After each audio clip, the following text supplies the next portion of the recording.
the current administration. Yeah.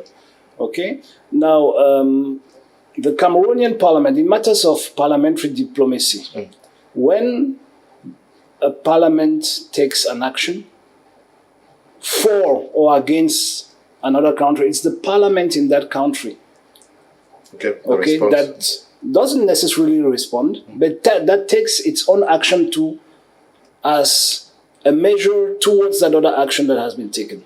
So you have to understand that it's not the US government that took a position. If the US government takes a position, it's the government of Cameroon that will take a position.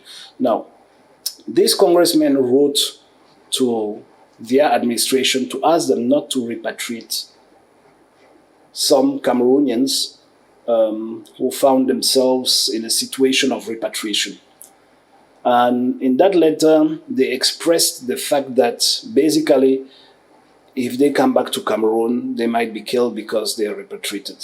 I'm just extrapolating and maybe exaggerating.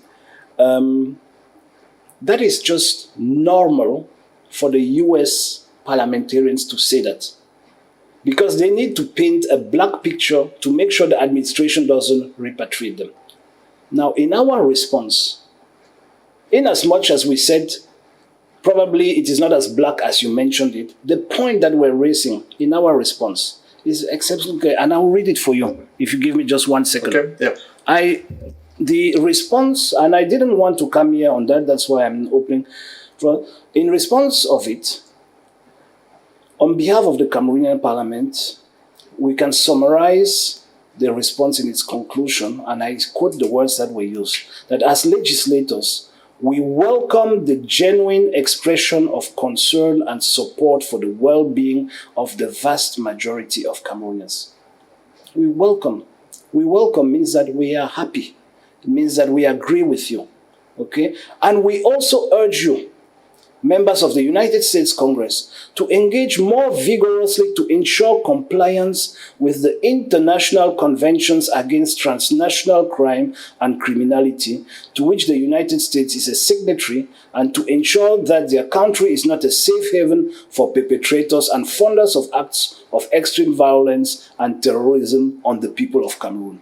Now, when you have a mandate given to you by the people of Cameroon, and when you sit there for the people of Cameroon, and you understand that legislators in the US have opened a window of opportunity by blocking a repatriation flight. It never happened during the Trump years. During the Trump years, we had repatriation flights all the time coming in. The last one was at the end of last year, I guess, if I'm not wrong. Yes, and a televiewer asked me to particularly ask this question to you, that do you know the whereabouts of those who came in?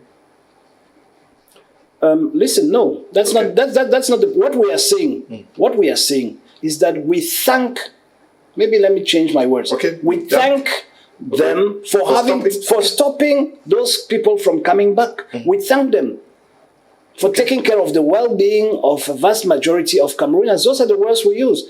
What is of interest of us is that for 4 years during the Trump administration, we have been trying to we have been trying hard to tell the US government that people are using the United States territory as a safe haven to finance and to send out propaganda for a war in the southwest and the northwest regions of Cameroon. They should help us to stop that. That is what we are asking.